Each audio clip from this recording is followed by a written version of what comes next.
Thanks everyone for coming. My name is Rob. I organize the IPO. We've been holding events in Silicon Valley for many years. We hold events multiple times a week from San Jose to San Francisco. So thanks everyone for coming. I appreciate you dealing with traffic and the weather. So I'm so grateful that you're here tonight. We have a busy calendar of events. I'd like to highlight just a few events that are coming up.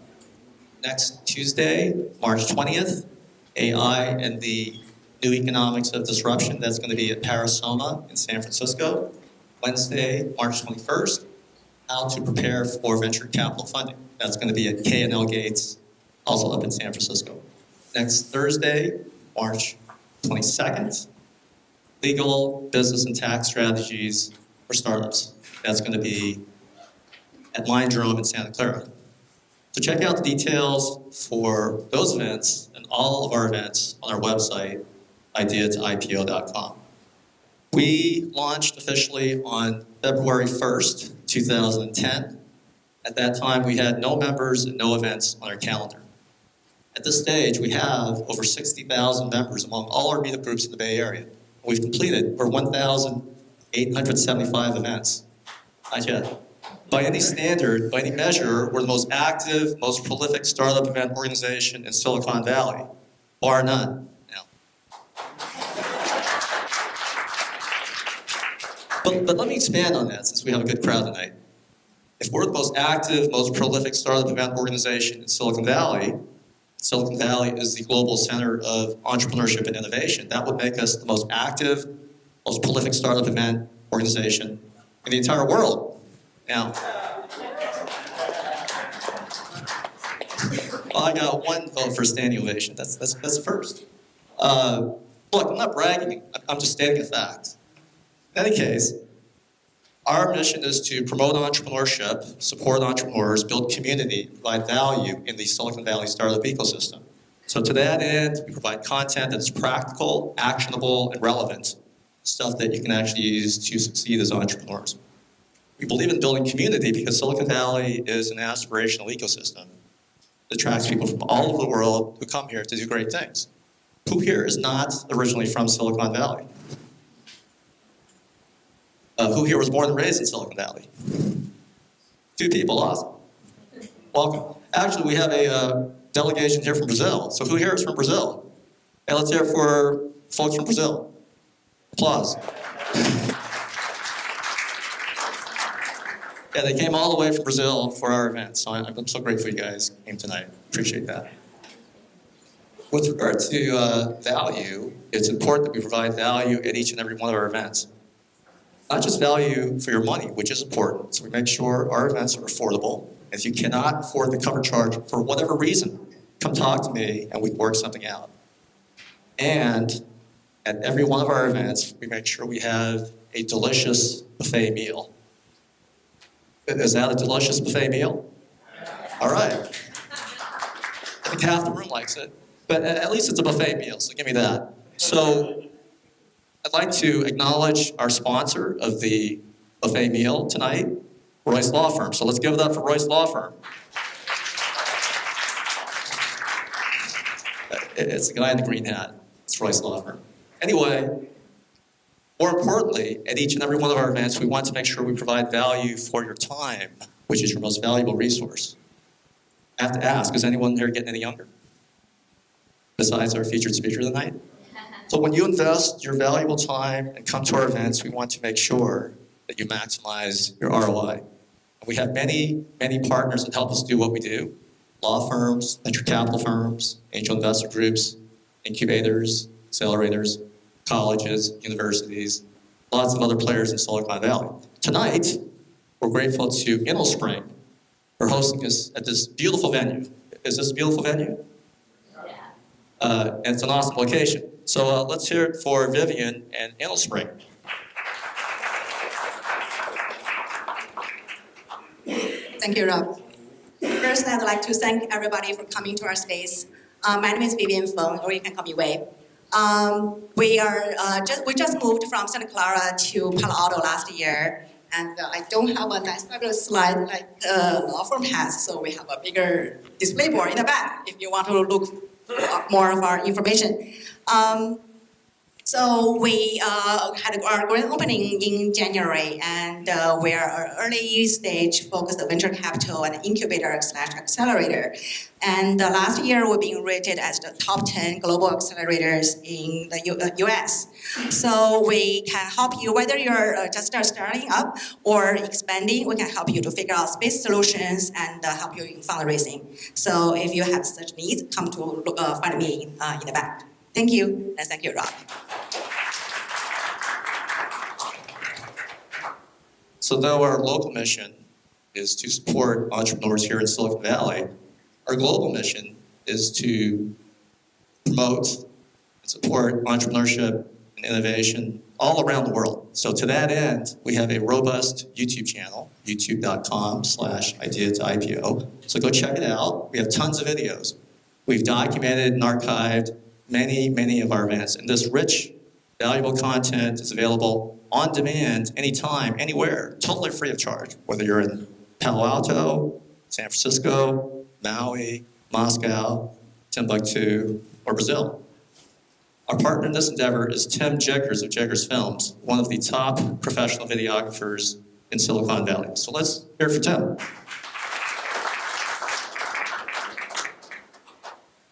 Thank you, everybody. So I'm Tim. I put the videos that we do for Rob's events on the YouTube channel that you can check out. Like I said, it's youtube.com/idea-to-IPO. You subscribe to that, you get updates when this video and everything else that we shoot is online.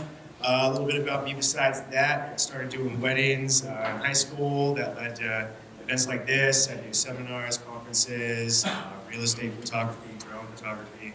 Anything that lets me capture a moment with a lens is pretty much something I've probably got a little bit of interest in. And yeah, if you have any questions about that, I'll be around in the back. And I'll get it back to Rob and we'll get this thing going. Thank you for coming, everyone. All right, well, here's the schedule for the rest of the evening. So our featured speaker will present with slides. Audience members, if you have a question, hold off until 8 o'clock. At 8 o'clock, we're going to set up a mic stand here. We'll have you walk up to the mic stand. We'll take as many questions as possible, and that'll take us to 8:30 p.m.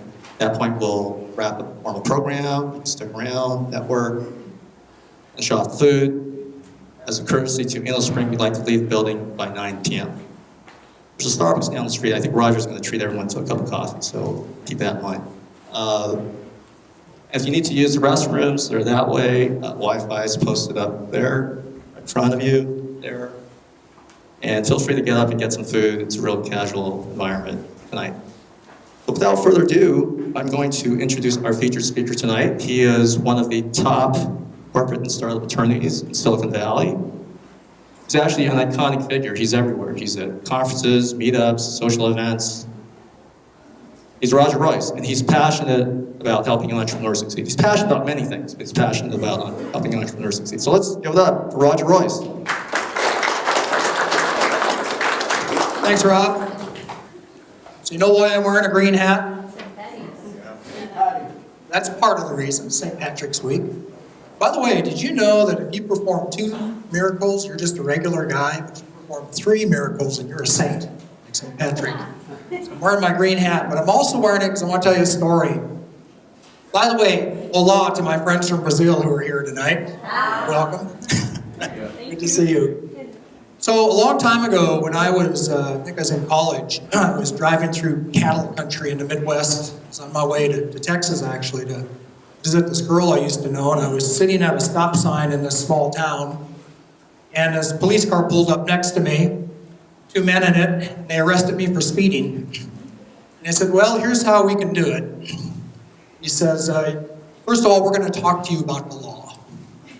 Like, I'm going to talk to you about the law tonight. He says, we can wait around for the judge to come, and you can tell him that you weren't speeding, or you can just pay the fine. I said, well, they're going to wait for the judge, you know. I'm not going to put up with this. And after a couple days in jail, after I figured they'd forgotten about me, I said, you know, I think I'd like to see that sheriff and talk to him about the law. And he came in and he took all my money and let me go. So the reason I tell you that story is that tonight, I'm here to talk to you about the law. You're going to hear things that don't seem fair, don't seem right, don't seem just, they sure as hell are not economically sound. But you know, this is the law. This is what we have to live with. It's what we have to deal with. Topic tonight is going to be focused on blockchain, crypto, a little bit of Bitcoin, and in particular ICOs, because I know that's what people want to talk about. And we're talking about the legal aspects of this, legal and tax. Okay? Just so you know, I'm not your lawyer, you know, I'm just a guy with a green hat talking to you about the law. So I'm guessing everybody in this room, because of where we are, understands what blockchain technology is. But in case we don't, just want to make sure we're all on the same page. What we're talking about is a shared ledger, a decentralized ledger. It's as simple as that, in some ways. It's accountable, it's transparent, it's permanent, it's unalterable, and it has a million uses. Almost anything you can think of, you can find a blockchain application. It's every day. I see probably 3 white papers a day, and just almost every idea.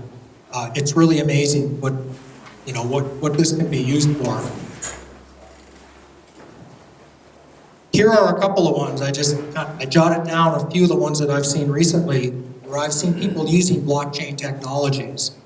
I'm particularly interested in agriculture and shipping and logistics because we have a big agriculture practice, and I think the opportunities there are huge, but they are in almost all of these areas. Real estate is another big one. There's a lot of places here where blockchain has lots of application. We could go on and on and on.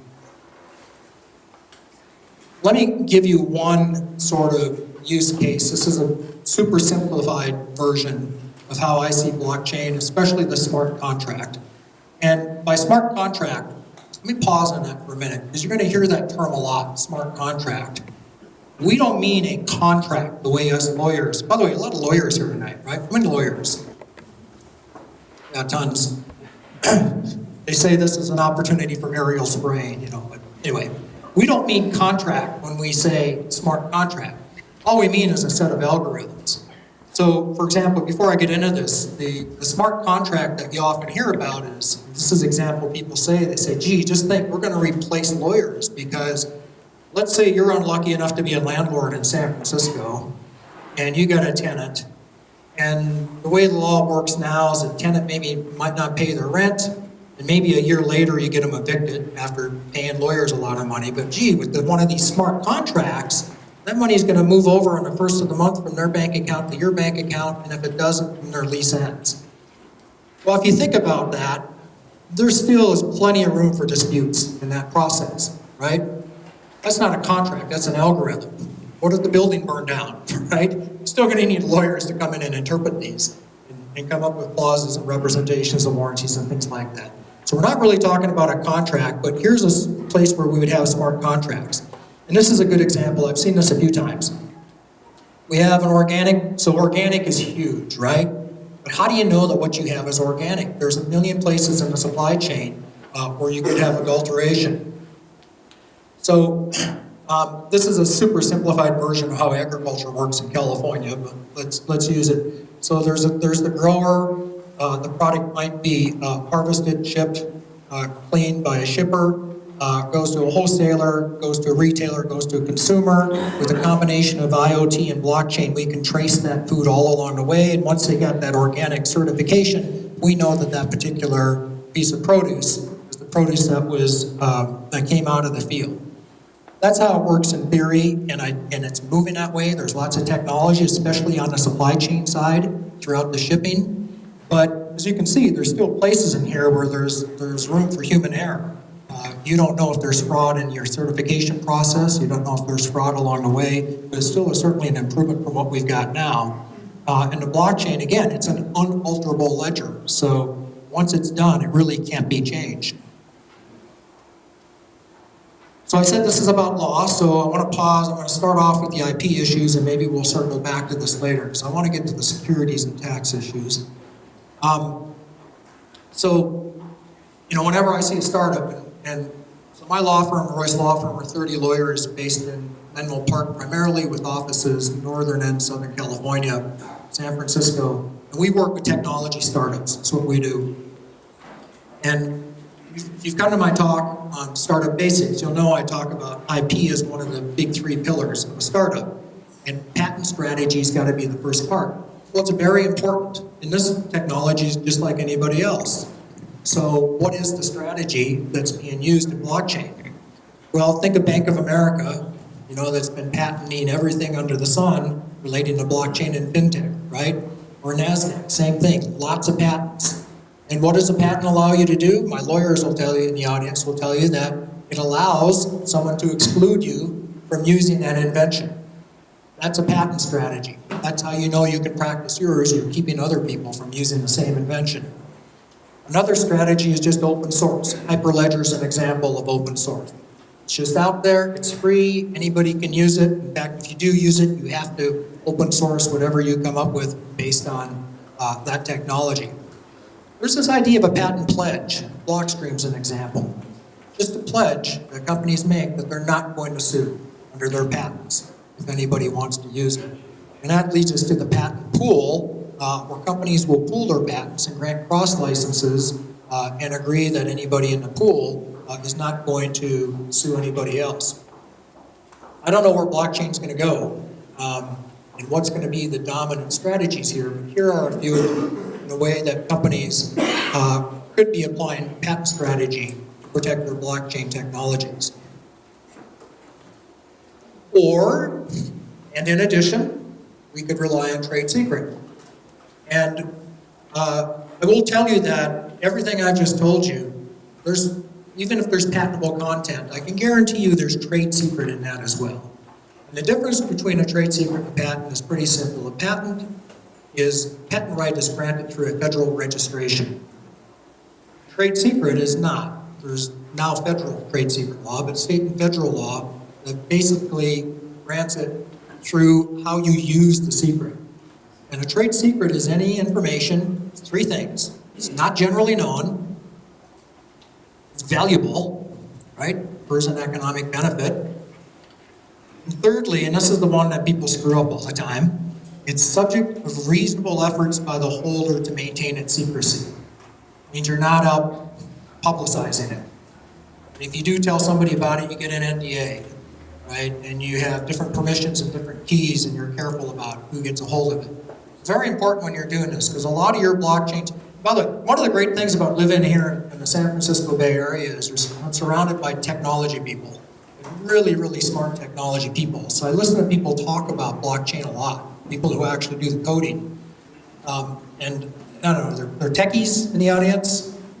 Well, they back me up on this. People tell me that the technology itself has got a long ways to go yet. You know, it's not that big a problem to solve. It's going to be solved. But so far, there's a lot of flaws in what's out there. The real juice here are the applications, what people are doing with it, the business uses. Well, that's all trade secret. So you need to be really careful about that piece of it. Just protecting and guarding what you have and not letting that go. I'm going to talk a little bit tonight about the initial coin offering. In fact, why don't we talk about it right now? So this is the thing you've been hearing about in the news quite a lot. So let me just make a definition, first of all. So think of it as a crowdsourcing on steroids, is what I think of. Crowdfunding on steroids is how I think of it. It's a community, it could be community supported, but a sale of cryptocurrency tokens issued by a company based on blockchain technology. Usually sold for Ether, or I guess it could be sold for government fiat or Bitcoin or some other cryptocurrency. And I'm going to get into the regulatory side of this tonight. Now, here's the great thing. We'll get into an ICO in a minute, but that's the idea. So you've got a company, I hear this 3 times a day, every day. Gee, you know, I don't want to sell equity in my company. Instead, I'm going to issue these tokens, these digital cryptocurrency things that I came up with, or I hired someone to come up with, and that token's going to entitle somebody to some utility, some use of my product, and they're going to be able to trade it. So let's use an example. I'm a lawyer, because don't think this thought hasn't crossed my mind. Law token, right? You can buy a token from me online. It's a digital token. This token entitles you to 1 hour of my service. And I'm going to go sell those for, I don't know, a couple $100 each, give you a bargain.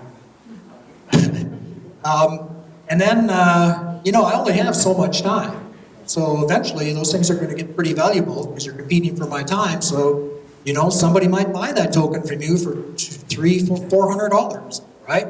Increases in value. And if I'm really clever, I might burn a bunch of them, create a shortage. So they definitely go up in value. That's the idea. I didn't give away any equity.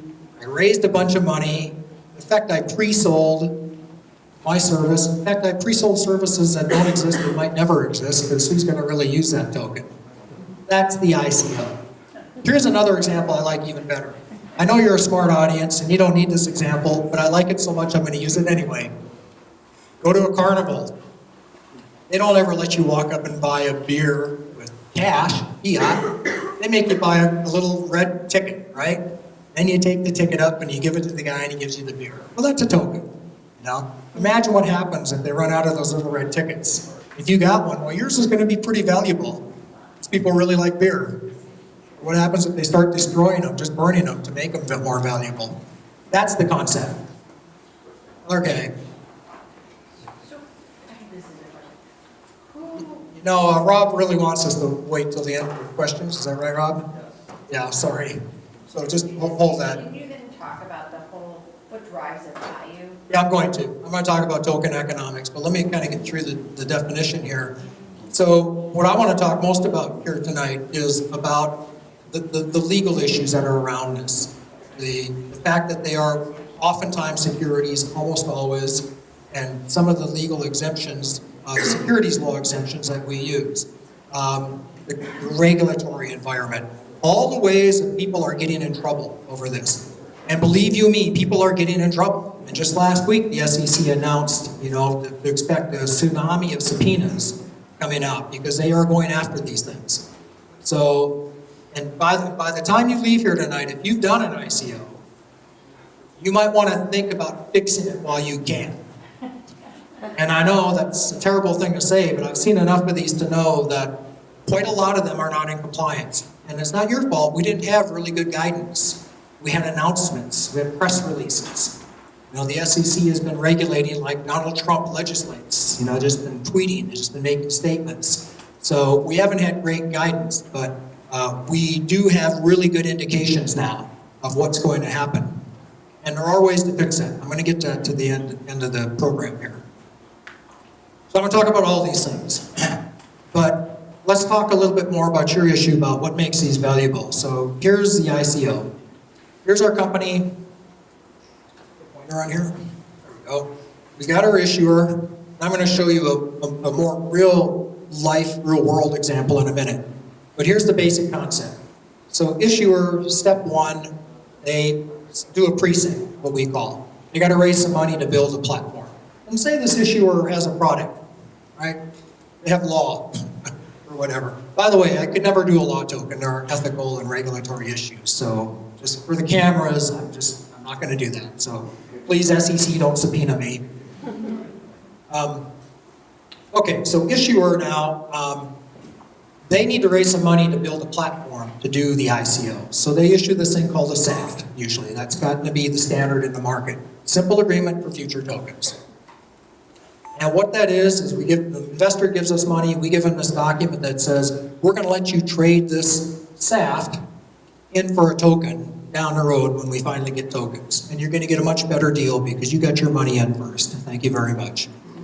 Step two, we build a platform. Use the money to build a platform. Step three, we do the ICO, the initial coin offering. We issue the tokens. We sell them. Our investors will convert their SAFs into tokens in that offering, and new money will come in as well. So the issues we have with that, what is the token being used for, right? What is it that makes it a token? Where is its value? Getting your question, why is this valuable? And again, I'll just say it's value because of its utility, the thing that you can do with it. That's the primary thing. Right? People might really, really want to hire me with that law token. So that's what makes it valuable. valuable because it will be traded on a secondary market. That's how they're often marketed. It's valuable because they're scarce, right? The company might even burn them, meaning that they're going to reduce the number. They're going to retire or redeem a lot of the tokens to make the rest of them more valuable. And oftentimes they're democratized, meaning that they have voting rights. That gives them a little value as well.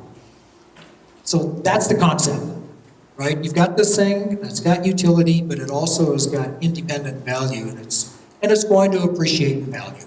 Let's just be honest. That's why people buy these. You know, they're really not buying them to get the utility. They're buying them to get the increase in value. Now, I want to talk about, that's the utility. I want to talk about two other things, and we're going to take a deeper dive. So number one, if you are putting one of these things together, these are complex transactions. It takes a village, it really does. And just jotting down a few of the people that should be on your team.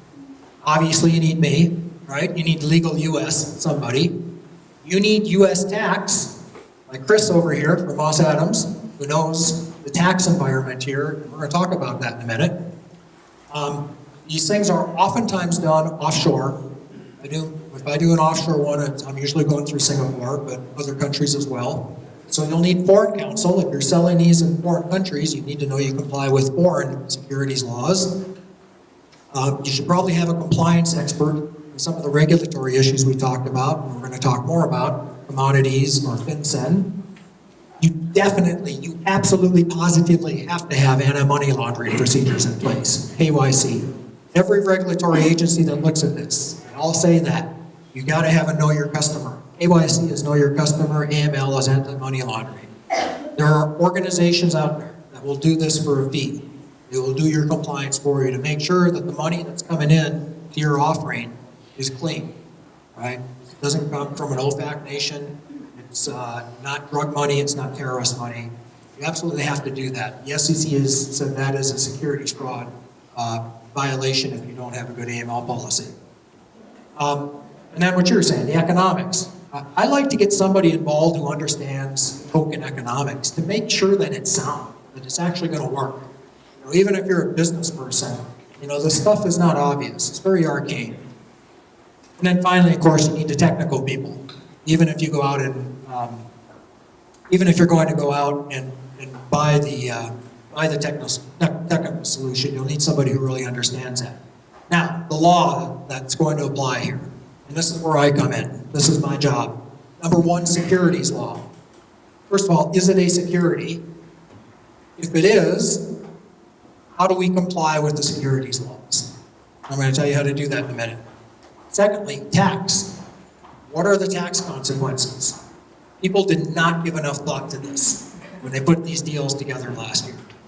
They really didn't, and we're kind of cleaning that up now, because you're going to be surprised when you hear what I have to say about tax. AML, KYC, we talked about, anti-fraud, that's just general securities law. FinCEN, right? FinCEN is financial controls. Do you have a money services business here? Is it subject to regulation as a currency? CFTC, that's commodity trading. Do you have a commodity? We'll talk about that. We have to go through all this. Does the FTC apply because of some of the advertising that you're doing? Investment Company Act apply because what you're doing is facilitating an investment in other securities. And then finally, the Exchange Act, which we all knew it was an issue. The SEC made an announcement last week, or they released a letter to a senator, and now all of a sudden everybody sort of realized that it's an issue. What this means is, how is someone going to make money off the token they bought from you? How are they going to sell it, right? The SEC has made it really clear it's got to be exempt in a private resale, or it's got to be on a registered exchange. All right, so let's dive down a little deeper into each one of these. So is it a security? And this is not the end of the analysis, this is the start. And a lot of people have been talking about this issue as if that's the end game. So let me tell you the SEC's position to this answer to this question. Yes, that's the SEC's position. It's a security. End of story, right? The analysis is a little more subtle than that. The question is usually, is it a utility or is it a security? So we look at these cases that are really not well suited to tokens. They're really made for other, for other types of securities. And you've all heard of the Howey test by now, which focuses on the last prong usually, the efforts of others. Is this something you're going to make money off the efforts of others? Just keep in mind that Howey is just one of about 4 different tests I can think of, and it's not the end all. There are other tests under which something can be a security. Risk capital is a good example. Now, the example I like to use is down at the bottom. It's a case here in California, and for state law purposes, because you've got state securities law to worry about, California takes an extremely expansive view as to what a security is, right? They apply this risk capital test. There's also a family resemblance test. And in California, we have a case where people bought country club memberships, right? Just country club memberships. They gave money to so they could build a facility and use the club. The court found that was a security. It's a very broad definition. So where I always end up on this is I always conclude that yes, it's a security, or we're going to treat it as if it is, even if I don't think it is, because it's got a lot of utility, a lot of uses. Now, does everybody understand the difference, right? Utility, that's the beer token. No one would say you bought a security when you bought that beer ticket. The carnival went up to get a beer. Because you're not trading it on an exchange, you didn't expect it to appreciate in value. There's nothing I could have done as the beer salesman to make it more valuable. That's one extreme. The other extreme is a token that's marketed. I'll tell you the other extreme. Here's the other extreme. The Dow token is the other extreme. It's the one that's marketed as a security. This is going to get valuable, right? This is going to become valuable because of what we're doing with the underlying platform. This is just like buying shares in a company. Even though you have some utility and you can do something with it. And not only that, you're going to put it on an exchange, and we're going to facilitate the trading of that token on the exchange. That's the other extreme. And every token I've seen is somewhere between those extremes. So the position that careful advisors are taking are just to treat them all as if they're a security, complying with the securities laws on that basis, even if you don't want to believe it, right? Even if, like, I didn't want to believe that I was speeding when I was stopped at that stop sign. That's what we're going to do, to comply. Now, a couple of big cases, the SEC's position on this, there is now a cyber unit division of enforcement. There's also a second, there's actually 2 divisions in the SEC that is focused, one on blockchain, one on crypto. So they're taking a hard look at this stuff. The Munchie is an interesting case. That was a cease and desist. Munchie had a token that was tied to restaurant meal reviews. It actually had some real utility. They just really messed it up the way they did it. That one they probably could have done right, but they didn't. And the SEC said cease and desist. Now here's the thing about the SEC I want you to know. One of the takeaways here is they've actually been pretty hands-off so far. They've been looking at the fraudulent schemes, the abusive schemes, the ones that are kind of over the top. They've been looking for bloody shirts. They've been making an example out of people. Leaving the rest of them alone for the most part, up until a few days ago anyway, until this rash of subpoenas that they're promising to unleash. That's been their approach. So the SEC is not usually my biggest problem when I look at one of these. It's not your biggest problem either. That's not what worries me so much. What worries me is that the securities laws provide a private right of action, so that if you violate securities law, not only can the SEC come do an enforcement thing, which is really a slap on the wrist here, but your investor can come and sue you and get their money back. Sometimes they can hold you personally liable for that. That's the real problem here. So we talk a lot about the SEC, but I'm much more worried about private litigants. So that's why we need to be very careful and very concerned about what the FEC says. Okay, so now say you're with me and we're just going to treat these as securities and we're going to comply. How do we do that? Here's how you do that. I'm going to give you a couple of different ways. Number one, what we call Rule 506. This is a safe harbor under the private offering exemption. You heard my talk on crowdfunding. I bored you to death telling you about the rules under 506. Same thing, it's an offering to accredited only individuals. That's Rule 506. That means that everybody that buys your security your token has got to be rich under 1933 standards. In other words, they have to make 200,000 a year this year in the past 2 years, or 300,000 jointly, or they have to have a net worth of $1 million excluding a residence, personal residence. They got to meet a net worth or an income standard. All right, that's one way. Well, what if you want to do a broad offering to lots of people, accredited and unaccredited, right? That's not going to work. So then we go to Reg A, and in particular, we're talking about Tier 2, Reg A Plus, where you can sell $50 million to as many people as you want, anybody you want, widows and orphans, unaccrediteds, 50 million within a 12-month period, providing that you comply with the Reg A requirements, which requires a filing with the SEC. Audited financial statements, that sort of thing. Those are two ways that you could comply. We'll talk about. Let me talk about the other ways. So those are the two main ways. The other things you could do is just register these like an IPO.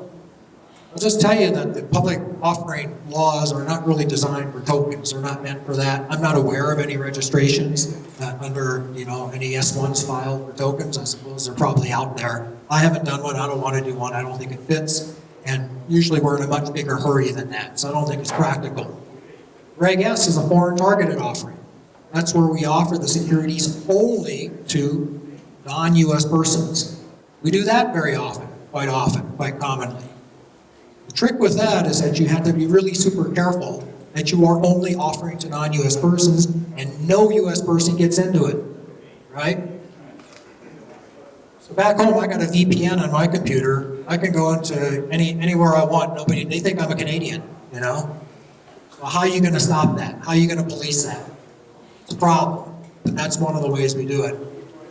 Or we do a non-US offering through a non-US entity. We have no US offering at all. So Reg S is a US party, does a foreign targeted offering. Non-US offering is we just do the whole thing offshore through a non-US entity, no US contact at all. Or you take the position that what you have is not a security. It's not a good strategy, I'm telling you. That's what I was just talking about. So those are the ways that we found to deal with the securities issue. Oh good, I listed them all. And I'll just tell you, 99% of the time, if I do this at all, I'll do it under 506 accredited only. That's how I'll do it. I know other lawyers are more feckless than me and will do other things, but that's how I want to do it. Now, we're not yet out of the woods. So here's a typical transaction where we'll do it that way. I'm going to tell you why we do this in a minute. We set up our Singapore ICO company or foundation, or Switzerland for that matter. Someplace that's really friendly towards ICOs. And Singapore and Switzerland both tend to be, or at least they're perceived as being. There's other places as well.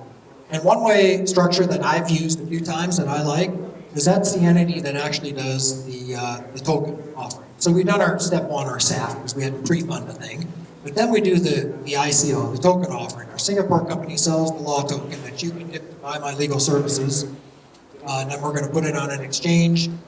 That money goes into a Cayman company for tax, both for AML and money laundering, as well as tax rules. We'll talk about more in a minute. And we have a transfer pricing arrangement, an intercompany agreement between the Cayman company and the U.S. company that owns the platform, and the cash gets back into our U.S. company. What could possibly go wrong? Okay, so let me talk about a few issues along here we have to watch. And by the way, I know you're looking at this saying, my God, this is so complicated. Sorry, it just is. But there is a path here. You're willing to suffer through it. So I've told you about the offering. That's not the end of the story. I've told you about the structure. That generally we can make that work. But now I'm a token buyer and I'm holding this token, right? So, let's be honest. I don't really want the token. I like you a lot, but I don't want your legal services. I want to sell this token at a profit. So how do I do that? Well, the securities laws say Rule 144 means you got to hold on to it for 12 months and sell it in a private transaction. Well, that's not very, that's not going to give me that big exchange, that I was looking for. And that's these rules, Rule 12G, 33 Act. That's what the SEC just came out recently and talked about. And what we've all been saying for a long time, how are you going to sell these things? who's going to buy them, right? You either got to sell them, you got to hang on to them, or they're going to be restricted under this Rule 144, meaning you got to hang on to it for at least a year and then sell it in a private transaction, or it's got to be on a registered exchange, or an exchange that's exempt from registration, a foreign registered exchange, right? So how are you going to sell them? But just in the last week, since this became an issue, I see that they're popping up. They're out there. So there are exchanges you can sell these on, fortunately. So this is a problem that sort of solved itself between the time I wrote the slide and I told you about it. So that's good. That's a good thing. It's a good development. So let me tell you about a couple of recent developments on the regulatory, and then I'm going to get into the tax, the fun part. February 13th from FinCEN, that actually was just released last year, was a letter, and that's the Financial Crime Enforcement Network, part of the Department of Treasury, Senator Ron Wyden. And remember how I said, gee, we're all concerned about applying securities laws and avoiding wrath of the SEC? Well, what FinCEN says, well, that's great. If you happen to not be a security, if you manage to be a pure utility token, you look a lot to us like a currency. And that means that you're subject to our jurisdiction. And we're going to impose even worse rules than the SEC. I mean, you might have to register as a money services business. You definitely got to have an AML policy. And oh, by the way, you probably have to do that in every state in the country too. I represent some companies that do cryptocurrencies. I've been through that process. So I can tell you it's not pretty, it's not fast, and it is certainly not cheap. So that's about the last thing. On this guidance, I think the last thing you want to be is a utility token, because you're going to have to be subject to the FinCEN jurisdiction, when they will generally leave you alone if you're, the way these agencies have worked, best friends, right? If SEC regulates you, they probably won't. I'd say they definitely won't. I said they probably won't, because you're subject, it's one of the factors, you're subject to the regulation of another agency. But if you're not subject to SEC regulation, look out. So now you got FinCEN to deal with. Okay? Oh, darn. We're going to come back to Reg A in a minute. I wanted to talk about this public statement. SEC, March 7th, just last week, right? They come out with an announcement on this exchange idea that I just told you about. Because up until then, and everybody freaked out, and you should have. We've been talking about this for a year. Has no one been listening? I told you a year ago, it's either, you got to sell on a registered exchange or it's got to be a private transaction. And the SEC came out and said what we all knew, but it certainly caused a lot of disruption in the market. But now you know how the SEC feels about this. So there's a lot of ways they can attack these things. On the other hand, they're giving you a roadmap as to how to be compliant. That's the good news. So I want to get into the tax. I'll circle back to the regular security stuff, and I don't want to bore you to death. So I'll circle back to that. I do want to talk about the tax first, because this is the part that I think is really important. People are missing this. And that's just a list of a handful of tax issues that these transactions raise. So let me kind of give you the high level. You've gone to all this trouble, you hired a Singapore lawyer, you set up your Singapore foundation, or your Swiss foundation. You've done your ICO through the foundation. The foundation owns 100% of a Cayman corporation because a Swiss lawyer told you to do it that way. And a Cayman corporation, it pays money back into the US platform to fund your expenses. What if I told you that all the money you took in that ICO is taxable to you, even though you don't have any of it, right? It's sitting somewhere between Singapore and Cayman and maybe some developer. That's the problem we've got. That's the biggest problem. I want to tell you how that works and what we can do about it. So, what is this? This is the 15th. So we've had a new tax law for 2.5 months now. Up until 2.5 months ago, this was a much easier question. Now we got the Tax Cuts Act, and it becomes a much more complicated question. And I'm going to ask you to suffer through this with me for a little bit, okay? And then I'll circle back and give you the big conclusions. So we don't need to worry about that one. Number one, well, let's go to the first one. Subpart F. This has been around since the 60s, right? Since the time of Kennedy. And the idea there is that when a foreign corporation has certain types of bad income, that bad income gets taxable back to its U.S. shareholders, provided those shareholders own more than 50% of the foreign corporation. And the bad income we're talking about is income that tends to be mobile, tends to be easy to move, things like passive income, investment income. Now stay with me for a minute. We're doing an ICO, right? We're selling this thing, this token. What the heck is it, right? If it's too directly tied to a security, well, maybe that token is a commodity. And maybe that generates this bad income. This is a fact-specific test. Now, I've gotten comfortable, I don't know about you, Chris, but I've gotten comfortable that we don't have subpart F income on most of these because there are some exceptions in the law to subpart F for sales of certain types of instruments, forward contracts, options on property, things that look a lot like tokens. But you still have to do the analysis, because if you get it wrong, all of the money that you got from that token sale comes back as subpart F income. You know, it's sort of game over. You're taxed on that income. That's hurdle number one, right? Hurdle number two. Normally this slide would be about 10 pages long. This is so complicated. I'm giving you the Reader's Digest version.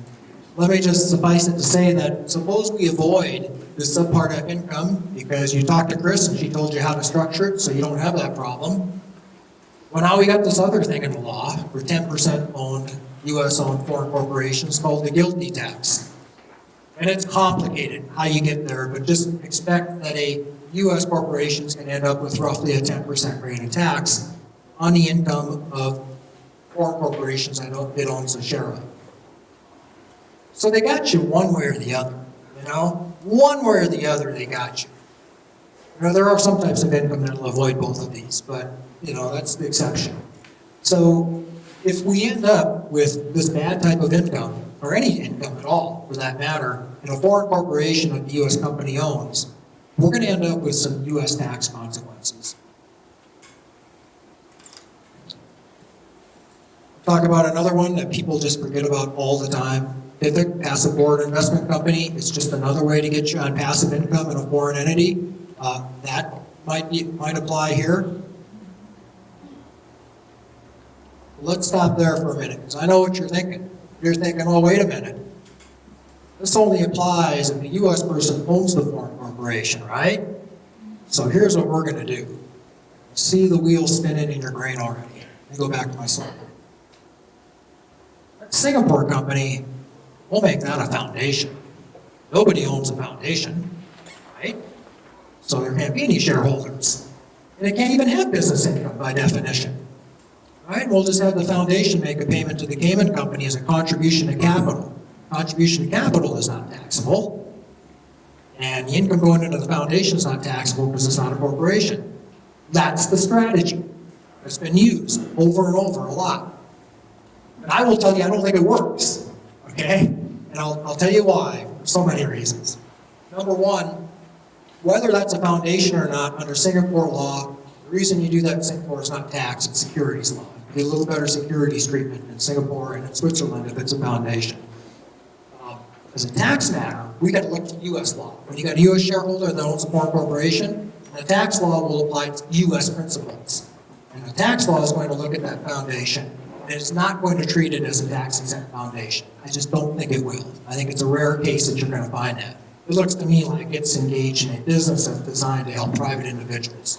So the tax law, I think, will treat it as an association taxable as a corporation, and it's going to find somebody there that's going to be an owner, that's in control of that, company, either on an agency basis or under just plain old subpart F principles.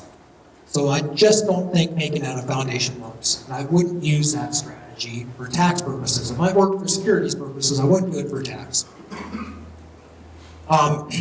So I think we're just sort of stuck with that rule. Now, what are we going to do about it? I think what we do is we just make sure we don't leave much subpart F income in the foreign corporation, that we have a deductible payment, or we act as an agent, or somehow we make sure that money gets paid back to the U.S. In a deductible manner, so we don't have any foreign income, and we have more U.S. income. At least at that point, we can manage it. We can time it and manage it. So that brings me to the next point, transfer pricing. So I know what you're thinking. You're saying, well, gee, that's a good idea, Roger. Why don't we just make a deductible payment from Singapore back to the U.S. whenever we need some money or whenever we need to reduce our foreign income and foreign tax? Well, okay, we can do that, but keep in mind there are rules around that as well as to how much we can pay. Okay? So that's the transfer pricing rules. So I'm not saying you can't do it, I'm just saying we're subject to rules. Okay, what I was just talking about the foundation. This is what the U.S. considers to be a tax-exempt foundation. Trust me, your Singapore foundation is not going to meet these requirements. Now, here's for those of you who are visual, here's a graphic that describes it. Money goes in the Swiss foundation. It's either taxable under, if it's a foundation, under agency principles, because the U.S. law will just disregard it and find somebody in the U.S. that's an owner, or under subpart F rules or guilty rules that we just discussed, on the principle that, look, somebody owns this stock or controls the money. And then finally, when it gets back, when you make the payment on back, the IRS might not respect the amount of the payment unless we carefully plan into these. There's a lot more I could say about the tax side of this, but let me just pause on a couple of them, because I know that this is not fun. One thing that a lot of companies do, aside from this tax, because we can plan around this, but the other thing companies will do is they'll say, you know what else we're going to do with our tokens? We're going to use those to reward the founders. We're going to give tokens to the founders. We're going to give tokens to service providers. That's part of what they get. Does that sound okay? What do you think? Problem? It's taxable. It's like giving stock to a founder, right? That's what you've got. So be careful about that. We have to comply with all those rules, property for services. And we haven't even talked about the reporting requirements. But trust me, all of this stuff has to be reported. Severe penalties if we don't report properly. Now, I want to, before I go through my top takeaways here, 5 minutes, let me tell you about some other interested agencies when you get into this area. We mentioned the Commodity Futures Trading Commission. So this particular regulatory agency, they will get involved if what you're doing is trading in a swap, option, a future, or a leveraged instrument. So let's say because I had a client that was doing this. They had a token that was actually a right to participate in a futures contract.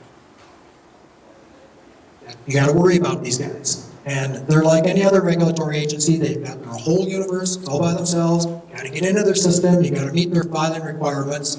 We can talk all day about what you have to do if you're subject to CFTC jurisdiction. Financial Crimes Enforcement Network, we already talked about that. You don't want to be a money services business.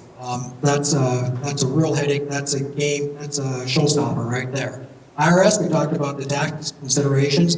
I want you always to keep in mind the consumer protection laws. Kind of overlay on everything I've told you. We really have to worry about false advertising, inducement, what happens if your token doesn't work, if you don't deliver, right? Just general state law, consumer protection laws. That goes hand in hand with the FTC, Federal Trade Commission, because they really are the mop-up player of regulatory agencies. And if they find something that you're doing that's deceptive, they could step in and exercise their authority. Industry-specific regulations, you'd be surprised. I mean, just almost every industry, especially if you're here in California. If you're doing something around real estate, you'll have to deal with our real estate regulatory agencies. If it's around food, the same thing. And then finally, and this is the part that you really can't forget, there are other countries in the world too. They have governments too, they have regulatory agencies, they have a say or an interest in what we do in their countries and what we sell to people in their countries. So we really have to look at their regimes as well. Now, with that, since we got a few minutes, and I've been looking at these things for about a year and a half now, I want to talk about some of the main issues that I found.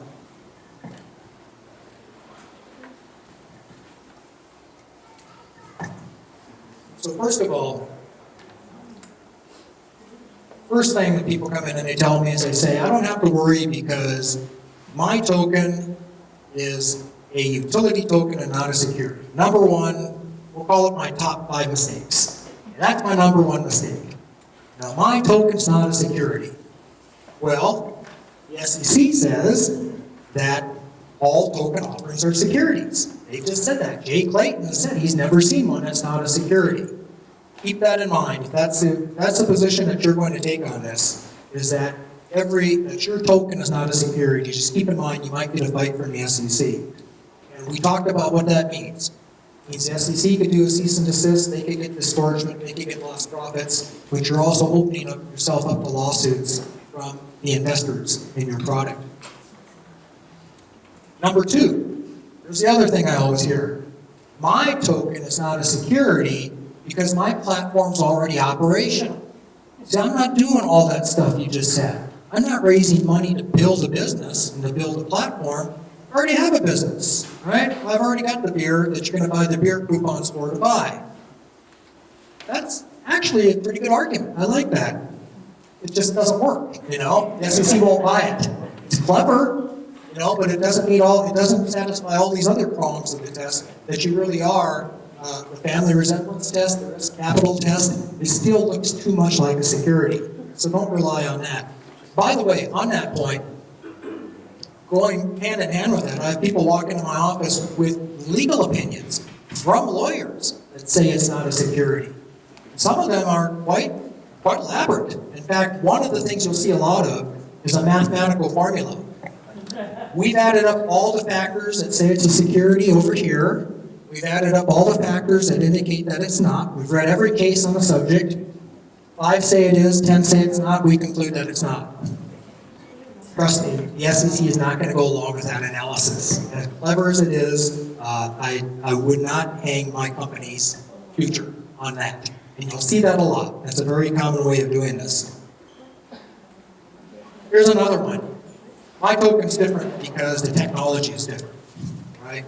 And this is now I'm way over my depth. But gee, we use an application layer and not a protocol layer. Right? Where'd my tech guy go? He can tell you what that means. Some of my techies good. All right, SEC doesn't care. SEC doesn't care. They understand that about as well as I do. And then finally, well, it's okay because, you know, we'll treat it as a security, but I'm not going to have anything to do with what happens with it after. I'm not going to help them sell it. I'm not going to help you register it. I'm not going to help you list it on an illegal exchange, anything like that. I can tell you, I'll introduce you to people who will tell you firsthand. That doesn't matter. It doesn't matter how innocent you were. U.S. people get a hold of this. You're going to be subject to U.S. jurisdiction, and it's going to be subject to our U.S. exchange rules. Okay. So with that, I know I've given you a lot in a short amount of time. It's very technical. It's difficult stuff, and it might sound a little bit depressing or pessimistic.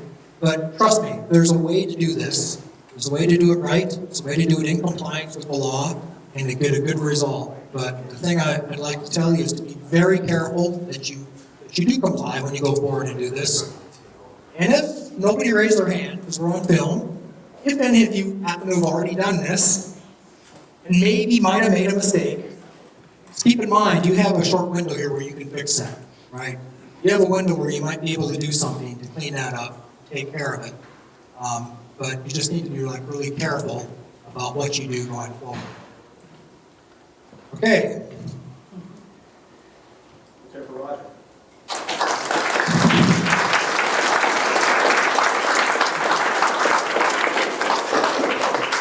So at this point, we'd like to take as many questions as possible. That'll take us all the way up to 8:30. So who's got a question? Come on up. Step right up. And the line, I'll be more efficient for everybody. Speaking of the mic. Over my hat for the questions. Hi, I I saw you mentioned the resale, the rule 144, Right?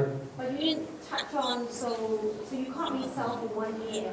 Is there any other pointers you give? If you were to do a 506C, Okay, so the problem is, how are people going to make money off your token? Right? How are they going to make money off it? Nobody, you need to think that through, because you're going to have to tell them. You're going to have to be honest about what you tell them. And what you're usually going to say is, oh, well, you're going to go sell it in the market. Someone's going to buy it from you. Well, that can only happen one of two ways, right? It has to be under Rule 144, it's a private transaction between individuals. They hold it for a year, they just sell it in a private transaction, or it gets listed on a registered exchange. That's what I was saying. but you still, even if you list it on a registered exchange, you still can't sell it within 12 Oh, no, if it's on an exchange, they can sell it. Yeah, it's What if marketable. outside of the US? Well, see, that's the thing. If it's outside the U.S., it has to be an exchange. There's such a that's Rule 12.3G that I showed. There's such a thing as a foreign registered exchange. So it just has to be an exchange that the SEC is going to recognize. So someone who's got an umbrella agreement with the broker-dealer here. So a foreign broker-dealer? Possibly. You know, you'll need to look into it. That could work. Think about, you know, here's a good analog for you before we look at this line. I better talk fast. For all these questions, think like you're selling stock. You know, you sell stock in your company to somebody. How are they going to list it? Well, they could go, maybe if you get listed on a Vancouver exchange, right? That's non-US, it's foreign, but it's still a foreign exchange that they could go ahead and sell stock on. So that's the important part. All right, thank you. Hi, my question is actually just a follow-up question to that 12G registration. So as far as I understand the resale restriction, part of this, so as far as I understand, 12G is a registration under 34 Act. It's a reporting act. However, I still think, you know, doesn't the security need to register under the 33 Act at first? You know, so for example, like IPO, we need to register first, you know, under 33 Act. Because, you know, registration under 34 Act and 12G doesn't necessarily take us out of Section 5, right? Like, how do you resell it just by registration under 34, not 33? Well, you can always spot the lawyers in the audience, can't you? Yeah, no, that's right. There's another exception though for listing on a registered exchange that has similar protections that people are relying on now. So I understand what you're saying, but there's a path, there's a way to do it. It's cited in the materials if you take a look at the reg. I looked at it a couple of weeks ago. Another question would be, how do you go about verifying the issuer goes about verifying, satisfying its responsibility to, you know, verify their accredited status, you know, accredited investor status, if you're going through 506C? Okay, so under 506, there's two ways you do that. Number one, 506C, you say? Yeah. Okay, so Accredited investor only. well, there's two accredited investor only. 506B is where you don't advertise or solicit, and you can rely on the investor to tell you if they're accredited or not. And you can rely on it. That's that investor suitability questionnaire that you've all seen. That's the B? That's B. C is where you are allowed to advertise and solicit. Well, we went through all this last year during crowdfunding, but that's where you can advertise or solicit, but then you have to verify. And I'll tell you what's going on in the market now is that there are agencies and organizations that pop up that will do that for you. Right? They'll do the verification function for you. In fact, I went on a site a couple weeks ago to buy a token, and they made me, I took a picture of myself and I sent it to them, and I gave them my accountant's name. They actually called my accountant and said, hey, you know, is this guy who he says he is? You know, is he accredited? And the accountant said, yeah. And then they said, okay, you're all set. Now forever, you know, I'm verified. So there are organizations that'll do that, but you got to get an independent third party to tell you that they're allowed to invest. Thank you so much.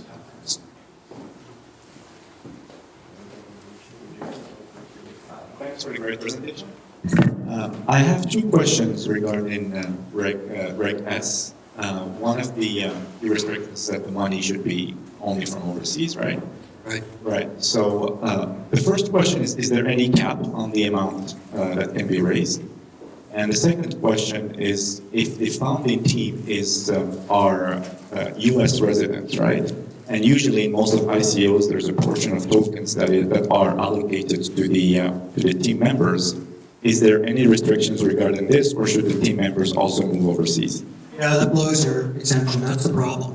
So, the Reg S is foreign targeted, so it's as much as you want to raise offshore, but it's a little trickier exemption than you think. It's not automatic, it doesn't just, happen by accident, right? You gotta have certain reps and warranties in your document to make sure it happens.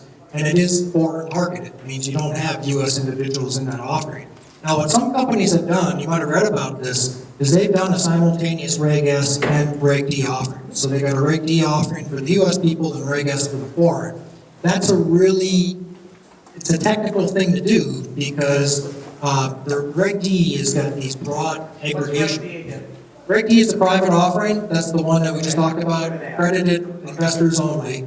That's what we would do if you're offering to US individuals. If you're under Reg S, it's all foreign, but they don't have to be accredited. You don't really care. So the question is, what if we got some US that are accredited and some foreign that are not? We just lump them all together, and that's what you can't do. But there's a way to do a Reg S and a Reg D, but you really got to separate those into two offerings. And that might mean two different companies. And that's kind of how I've seen it done. You've got a foreign company doing the S, or a different company doing the S, and you have doing the D offering. Otherwise, they could get integrated and aggregated, on their toes. Thanks. Just a precision. I mean, the question was around token allocation for team members that are residing in the U.S. They're not investors. That's why They are investors. They are investors. They're giving services in exchange for their tokens. Got it. Now, I know what you're thinking. Well, maybe you're not thinking this, but can we get them under a different exemption, like Rule 701, like we do options or something like that? I don't know. Maybe you could get them under. I hadn't even thought about that till now. Trying to fit them under a different exemption altogether. I suppose that would work. That's a good one. I hadn't thought about that. That might work. There might be a way to do a Rule 701. We can discuss it later. Thanks. Okay. Bye-bye. Thanks. This is just kind of an execution question, and it could be a naive. So you have banks, in a typical IPO, you have the investment banks, they do the fancy paper offerings, et cetera. But in the ICO world, I would assume that tokens are a virtual token, and then are there virtual token banks that end up managing the tokens? Because when I looked there at your diagram, I didn't see any banks that would be managing the tokens. You mean like a distributor? Is that what you mean? Or a transfer agent? Or Both. For example, like if you do stock, you have a stock option, you have a physical stock option. Or there's options that are, so if you're delivering tokens, is the token then something you have to write, or is there a bank that ends well, see, it's a digital asset, right? So you're going to have an agreement, of course. So is it an email that's, who gives out that digital agreement?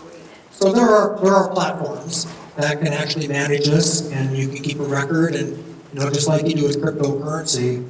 But typically, I think it depends. I mean, the ones I've worked with, the companies have managed that whole process themselves. But I know there are brokers and distributors who are in that business. Does anybody else got any insight on that in the market? 'Cause that's a good question. Okay. If you do, yes, sir. Maybe we can manage by the token's contract itself, like program, so to speak. Yeah, it's a smart contract. The contract is going to handle transferring the token and also potentially how that token is used. Like, so the contract itself is managed, it's acting in a way that the bank may traditionally. Like, you don't need a bank, that's why it's distributed. So the comment here, yeah, that's a good point. It's decentralized, right? You don't need a trusted third party. You're taking the middleman out of it. So that's right. That's why I say the companies do it themselves. It's actually the smart contract itself. They're eating their own dog food. They're using blockchain technology to manage that process. So, but there's got to be only certain banks. No, there's no bank at all. There's no bank at all. That's the whole point of crypto. You're eliminating the banks from the equation altogether. I thought you were talking about distributors and brokers. Come on up to the mic. Question about Regulation S. So if I understand correctly, Regulation S doesn't really apply to non-equity, non-debt securities. So if an issuer wants to do a Regulation S offshore transaction offering, wanting to use Reg S rather than Reg D for some reason, can't find a credit or whatever, then does that issuer client first need to get a legal opinion, basically satisfying the requirement that the token is an equity security, just for Reg S to apply? Because a lot of the tokens that, I would think it's a security, but may not be necessarily an equity security. Well, we're certainly taking that position now. You're right. If you're going to rely on Reg S, you're going to assume that it fits within the definition. And a lot of people have gotten comfortable and done that. A lot of these deals have been done under Reg S. I guess that's just one more thing to worry about until we get definitive guidance from the SEC. So you have to say like it's an equity security in order for Reg S to apply, right? Yeah, it's an equity security. That's you're just conceding that it's an equity security.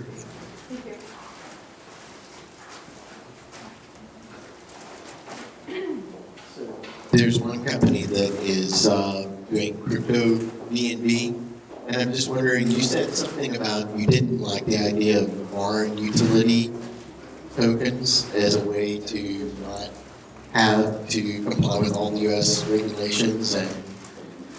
So what I was referring to is I have seen companies that will take, here, let me get my slide back up, show you exactly what I meant. I think we talked about this. Oh, did I do that? I guess I won't get my slide back up. But remember the slide where we had the, Red Allen will do it, where we had the Swiss Foundation was doing the ICO. And the position they would take is that what we've got in this ICO is just purely a utility. So if somebody in the U.S. ends up with it, it's okay, it's not a security. That's all I was referring to. And then you said something about if it goes on to, say, one of these exchanges, and there's lots of these virtual exchanges out there, and one of those tokens that was sold to a foreign person gets sold back to someone in the U.S.? Right, so here's the bad things that could happen. So if a U.S. person ends up with it, the reason I said I don't like the claim that it's utility, because now you're subject to FinCEN regulation. Now you've got a money services business. And you have to register federally and get licensed, and probably in every state that you do business in. So that's not a very good solution. But then secondly, I don't think it is. It's pretty clear to be utility. It probably is a security, so you've got potential SEC regulation as well. So that's why I think it's a bad approach to take. So even in the case where it's a completely foreign business outside the U.S., you're still... If a U.S. person ends up with it, you're subject to U.S. jurisdiction. That's the problem. Yeah. Yeah. I'm going to have a tax question. I did all this work on the tax stuff. I don't want to... We got to get farther along before taxes start to be an issue. Sorry, I have too many questions. But first, so if you have a utility token, it's true that you're using the technology as a utility, and then you're saying you should make sure that there's no way that that ever can become distributed in a way that someone could exchange it. Because as soon as someone anywhere starts to exchange it, then you might be subject to everything else. That's what FinCEN says, yeah. Okay, so the next question is accredited investors. So what if your system is, I'd say primarily, but what if even exclusively, the ecosystem you're building that is using this token is companies as opposed to individuals. It's an enterprise system instead of individuals. There must be some rules around accredited investors for enterprises. There are. So in other words, you're only selling to enterprises? Yeah. So the definition of an accredited investor for a company is $5 million in net assets. So you got a company that's got $5 million, then you're okay. Okay, that's that question. If they don't meet that, then then all of the owners of the entity have to be accredited. You have to look through them. So those are general rules.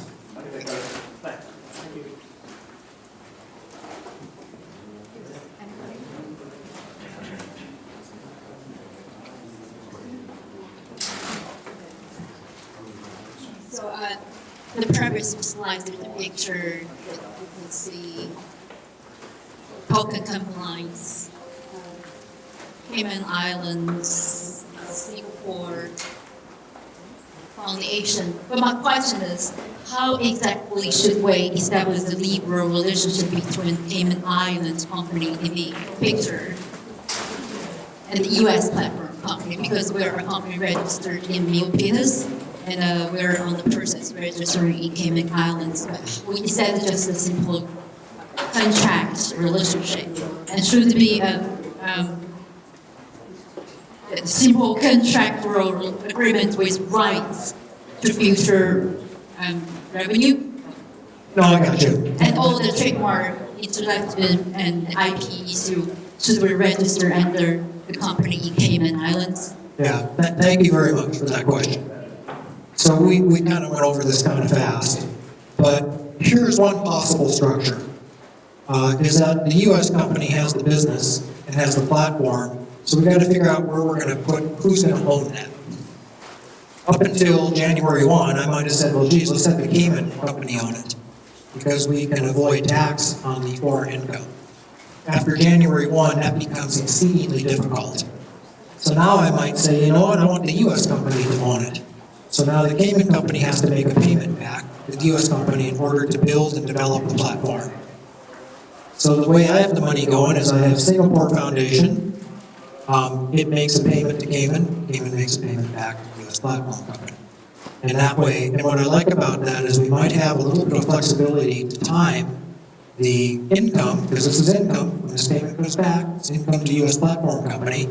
We might have a little more time to time that income, because we want to match the income with the expenditures so we can zero out the income to the expenses, the net income to the extent possible.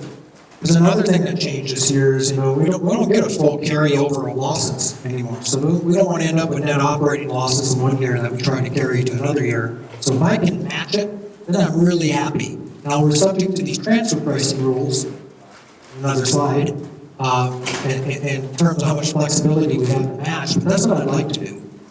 Thank you. So my next question is, register all trademarks and IP under Cayman Island company? No, but well, again, that's the $1 million question. That's the one we're all trying to figure out. Does it make any sense to put US IP offshore anymore with all of these new anti-deferral rules? Thank you very much. So let's talk about tax for a minute. So it used to be, up until, oh no, you're not getting away yet. Up until the end of the year, up until the end of last year, we had a whole industry in moving foreign intellectual property rights into foreign companies. The reason we would do that is because we wanted the income of those foreign intellectual property rights not to be taxable in the U.S. until we actually brought those dollars back. That's called deferral. Right? We're deferring the tax until we get the money back. Well, the law changed, right? Now there's additional anti-deferral rules. I gave you one, subpart F. And that's the rules that are going to tax the U.S. owners of those foreign corporations on that foreign income even before they bring it back. Now, granted, it's at a low rate, but it's still higher than zero, right? So now the question is, do we even want to go to the trouble of putting IP offshore if it's going to get taxed back here?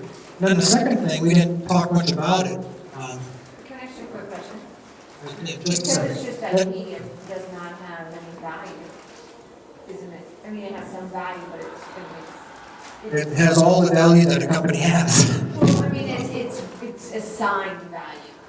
Well, it's real value. It's very valuable.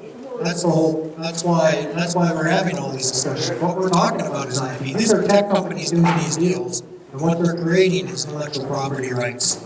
Those trademarks that you have are very important to you. They're very valuable. Your business probably couldn't exist without them, right? So it's pretty important where and that means they're entitled to a lot of the income of the organization, worldwide income. So do we want that sitting offshore where it's going to be subject to these anti-deferral taxes? Or do we bring it back here, put it in the U.S., or we're going to end up, with the 13% rate of tax while it's sitting in the U.S., or we put it offshore and we get 10% on some of it. So, it's like, why bother? Why do all this foreign structuring anymore? Might as well just leave it all here in the U.S. That kind of, yes, Chris, go ahead. Roger, why don't you talk about the difference between a C corp owning this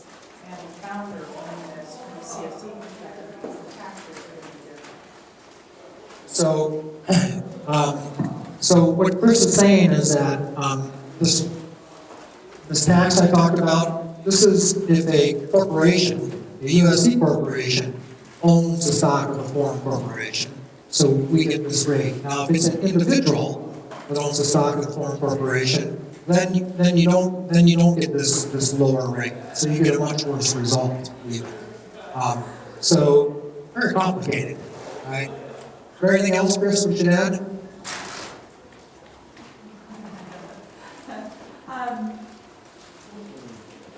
It's a much worse rate because the founders, the U.S. founders, who own 10% or more, that's 37%, and you don't have any income or any cash.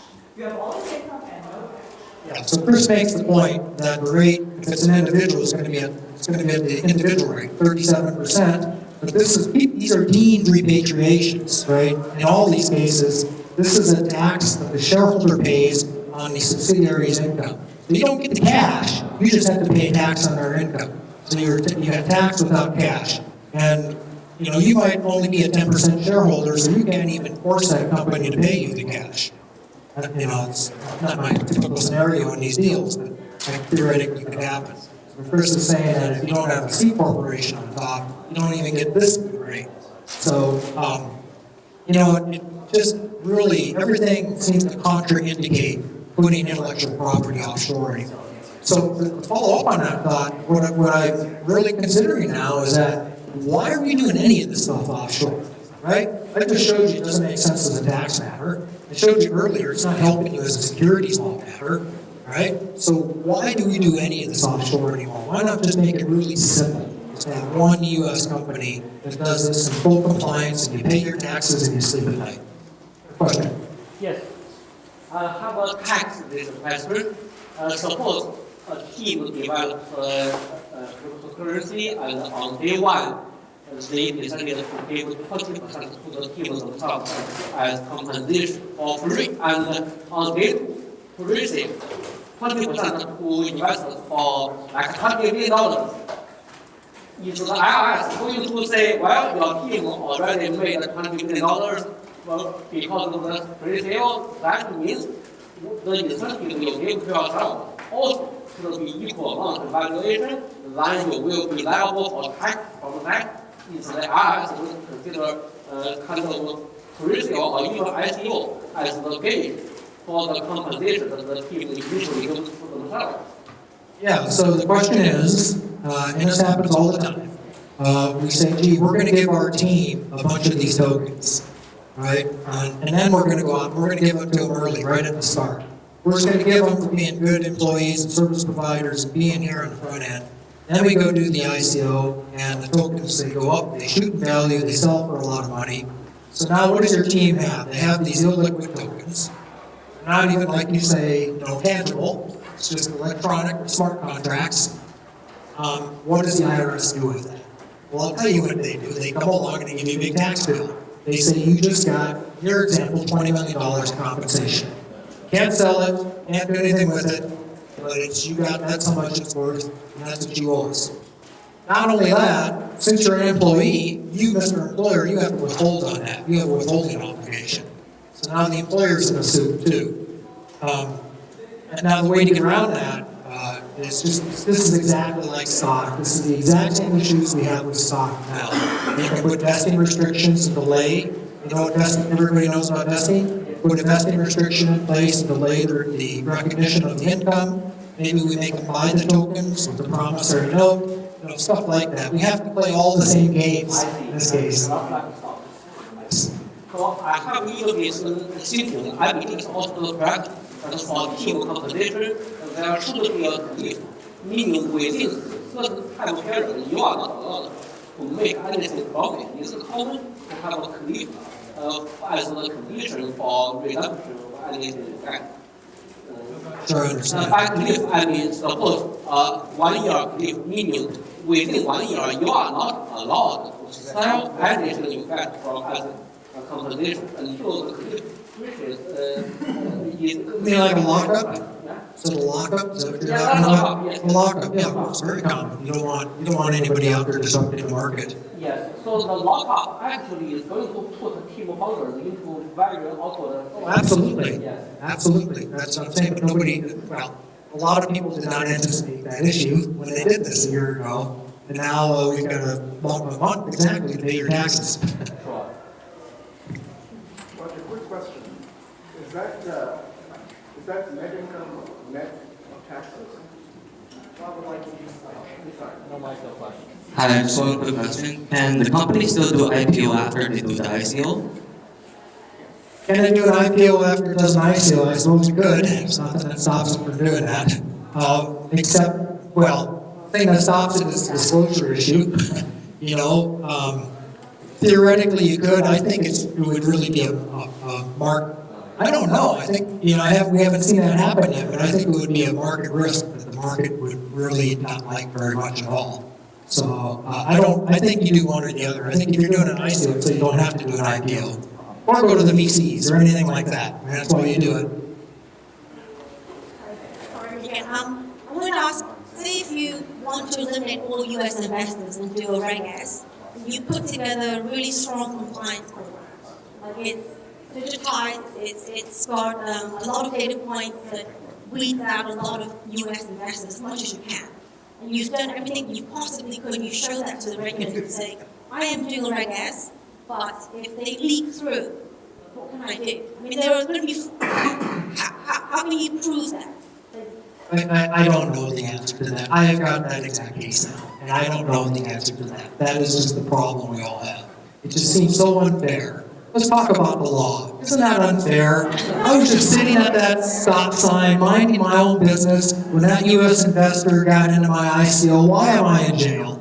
That's what you're dealing with. Yeah, no, because I have friends in Asia that want to do this, and they say, we don't want to deal with you Americans. Forget it. You're out. I said, why? I can't invest. I said, no, because you're a pain in the ass. You're on a factor. So, Yeah, we haven't talked about that yet. yeah, it's the worst. But surely, if you create a mechanism to show you have not, advertised to Americans or done everything possible, the SEC should go after you. I agree, they shouldn't. All right, we got time for one last question. It'll be a good one, right? Hi, Roger.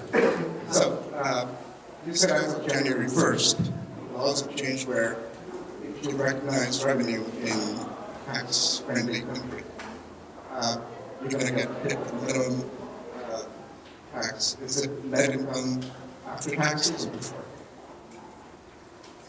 No, it's not, it's taxable income, so it's a bad type of income, but you're saying, can you deduct expenses? Yeah, it's net of expenses. In other words, if I'm in a tax-friendly country, let's say Ireland, Singapore, Swiss Canada, schools with Canada, where I'm paying 8% tax, am I going to get double tax credit? Or do I get? Do we get a tax credit? That's a good question. Limited tax credit. You get a little bit of relief. You get some offset relief here. Okay. No. You get we're on a credit system. We've got 1 minute left. So we do have something like what you're talking about. We do have I know you're not talking about this, but we do have something like a participation exemption now. So this takes care of your issue. We're not doing this through a corporation. It's a U.S. corporation. It's got foreign intangible income. And it's a long story how we get to that number. We do have a lower effective tax rate on that. It's like a limited participation exemption for those who foreign countries. But yeah, limited tax credits. So sounds like there could be the potential for double taxation. That's what my account say. All right, well, let's give it up for Roger. So if you'd like the slides, email Roger directly. He's going to put up his email address up there, please. The video will be available on our YouTube channel in a few weeks, youtube.com/IPO. So I want to thank Inland Spring, our hosts. Let's give it up for Inland Spring. Applause. And also our video team and our event team. And our audience, whatever's left. So feel free to take some food home. We have them conveniently in Ziploc bags. That's a souvenir from Royse Law Firm. So we need to leave the building by 9 p.m. Just want to keep the conversation going. Like I said, Roger's going to treat you to a cup of coffee at Starbucks down the street. So thanks for coming. We'll see you next time.